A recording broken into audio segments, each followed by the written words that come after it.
እናንተ ይህንን ነገር ውሸት ነው በሉኝ። እኔ እውነት ነው ብዬ አላምንም። ቢኒ ከሄርሜላ ታገናኙ እያሉ ነው። እንዴት ደግሞ ሄርሜላ አብርሽን ይዛ ከአብርሽ ላይ አንድ ላይ አይደሉም እንዴ ያሉት? ብዙዎቻችን ከትላንት ወዲያ እስከ ዛሬ ድረስ 3 ቀን ማለት ይቻላል አብዛኞቻችን ማለት በሚቻል ሁኔታ ደስ ብሎናል። ምክንያቱም እዚህ ጋር ከሩታ ማለት ከሄርሜላ ይሁን ወይም ደግሞ ከሩታ ይሁን ሳይሆን አብዛኞቻችን እያለው ነገርና እየተካሄደው ያለው ነገር አብርሽ ጤነኛ ወይም ደግሞ ደህና ሰው ስለሊሆና በመጀመሪያው የሱ ደህንነት ይቀድማል። ከዛን ሲቀጥል ደግሞ ምርጫው የሱ ነው የኛ አይደለም። ተግባባን አይደል? ከሄርሜላ ጋር ይሁን ወይም ደግሞ ከሩታ ጋር ይሁን የሚለው አይደለም። ገባችሁ አይደል? ዋናው አንድ የሰው ልጅ ጤነኛ ሲሆን ነው አይደል ራሱን መምራት የሚችለው። አሁን ጤነኛ እንደሊሆና አብርሽና ማለት ኤፍሬምና ሩታ እየተናገሩ ነው። በመጀመሪያው ደህና ነው እያሉ ነበር። አሁን ለታ ደግሞ አይ በቃ ወሰዱት እያሉ ነው። ይሄ መወሰዱት ማለቱ በራሱ በራሳቸው ምስክር እየሆኑ ነው ማለት ነው። አሁን እኔ ደግሞ ቢኒ ሄርሜላን አገኛት የሚለው እኔ እውነት ከሆነ በጣም ከባድ ነው። ነገር ግን ደግሞ ይሄ እኔ አላቅም።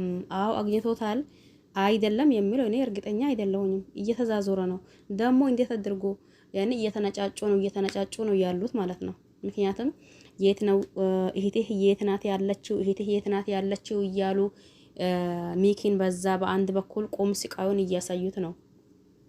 ሲቀጥል ደግሞ ሩታ ቅድም ለታ ማጥታለች ዴቭ ላይ ማለት ነው። ያኔ ብዙ ነገር እያለች ነው። ታዳ ይሄ ማን ነው ቢኒ ከሩታ ጎኑ ነው ያለው። ቅድም ለታ ፖስት ያደረገው አይታችኋል ብዬ አስባለሁኝ። ያኔ ምንድን ነው ያለው አይታችኋል ብዬ አስባለሁኝ። ስለዚህ ቢኒ ሄርሜላን አገኛት ማለት ሁሉም ሄርሜላን አገኛት ማለት ነው። እንዴት ነው ነገሩ? ለማንኛውም እስቲ ይሄን ቪዲዮ እስከ መጨረሻ ድረስ እያዳመጣችሁ ሀሳብ አስተያየት ካላችሁ ሀሳባችሁን አስተያየታችሁን መግለጽ ትችላላችሁ። ሰላም አለይኩም ወራህመቱላሂ ወበረካቱሁ። ውድና ተከበራችሁ ቤተሰቦቼ በሙሉ ሀባይብ እንዴት ናችሁ? ደህና ናችሁ ወይ? እኔ ደህና ነኝ አልሐምዱሊላህ። እናንተስ እንዴት ናችሁ? ሁላችሁንም ሰላም ብያለሁኝ።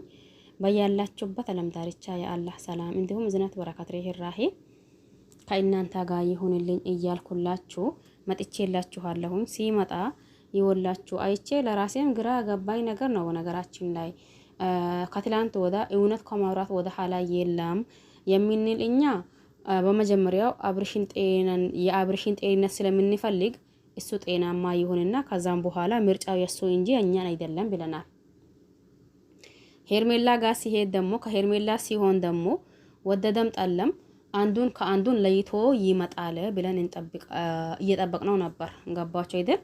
አንዱን ከአንዱን ሲላችሁ ወይም ጤነኛ ሆኖ ተረጋግጦ ወይም ደግሞ አይ ይሄ ምንድነው ተባለው ምትት ነው ምንድነው እሱ ነገር ሳይለቀውም አይም ደግሞ እሱ ነገር ለቆት እንዱ ጤነኛ ሆኖ ይመጣል ብለን ነው የጠበቅነው። ገባችሁ አይደል? አሁን ደግሞ ያም ሆነ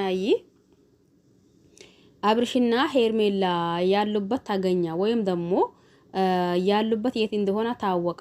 ቢኒም ደግሞ ሄርሜላን አገኛት እየተባለው ነገር እውነት ከሆነ በጣም ነው እንትን የሚያደርገው ማለት ነው። ምክንያቱም እዚህ ጋር ያ አሁን ቢገኝ በራሱ ያው የደነዘዘው አብርሽ ራሱ ነው ብዬ ነው ማስበው። ምናልባት 2 ቀን እንክም 3 ቀን ቢቆዩ አይ ከመጀመሪያ የፈለገም ይሁን የወደደም ይውደድ ጠላውም ይጥላ ከ3 ቀን በኋላ ቢሆን ትንሽ ተሻሽሎ ወይም ደግሞ ካለበት ሁኔታ ተቀይሮ ይመጣል ብለን ተስፋ እናደርግ ነበር። ገባችሁ? አሁን ካለው 2 ቀን 3 ቀን ቢጨምርበት እያልኳችሁ ነው። አሁን ዛሬ 3ኛው ቀን ነው አይደል? ከዛን 2 ቀን እንኪም 3 ቀን ቢጨምርበት ይበልጥ ደግሞ ደህንነቱ ተረጋግጦ ሰላም ሆኖ ይመጣል ብዬ አስቤ ነበር። ግን ነገሩ እኛ የምናስበው ሌላ ታዳ የሚመጣው ሌላ ወደን ሳይሆን ደግሞ እንዳልኳችሁ ታገደን ግራ የምንጋባው እኛ። አሁን እኮ ነገሩ ግራ እያጋባን ነው ያለው። ምክንያቱም በዛ በኩል ሩታም ኤፍሬም የሚያደርጉት እንዱ የሚነጫጩት የሚጮሁት ነገር እንዱ ጩኸታችሁ ጆራችን ድንቁር አድርጎናል። ታዲያ አሁን ደግሞ በዚህ መካከል ደግሞ ቢኒ ሄርሜላን አገኛት። ከባድ ችግር ለማፈጠሩ ምንም እንትን የለውም። ቢኒ ሄርሜላን አገኛት ማለት ከባድ ችግር ተፈጠረ ማለት ነው። ይሄም ደግሞ ምናልባት አብርሽ ተቀይሮ ከሆነ ምንም ችግር አይፈጠርም። ገባችሁ አይደል? ምናልባት አብርሽ አብርሽ ከሄርሜላ በሆነበት ሰዓት የተወሰነ ተቀይሮ ወይም ደግሞ የተወሰነ ነገራቶችን ማስታወስ ጀምሮ ከሆነ እንዳልኳችሁ ምንም አይሆንም። ነገር ግን እንደዛ ካልሆነ ነገሩ በጣም ከባድ ነው ብዬ ነው ማስበው። እናንተስ ምን እያላችሁ ነው? እናንተም እንደኔ ግራ ተጋብታችኋል ወይስ ደግሞ አይ የእናንተ ነገር ይሄ ነገር ውሸት ነው ብላችሁ እያመናችሁ ነው? እኔ ውሸት ነውም ለማለት ትንሽ ግራ ገብቶኛል። ቅድም ለታ ፖስት ያደረገው ነገር አይታችሁት ከሆነ ማለት ነው። አይ ደግሞ እርግጠኛ ነው ብዬ ምን ደሊል ትንሽ ግራ አጋብቶኛል ሁሉም ነገር ማለት ነው። እናንተ ነው የምታውቁት። ለማንኛውም ባያላችሁበት ሰላማችሁ ይብዛ። ቸር ቆዩልኝ። እስቲ የሚመጣው እናያለን። ባይ ባይ።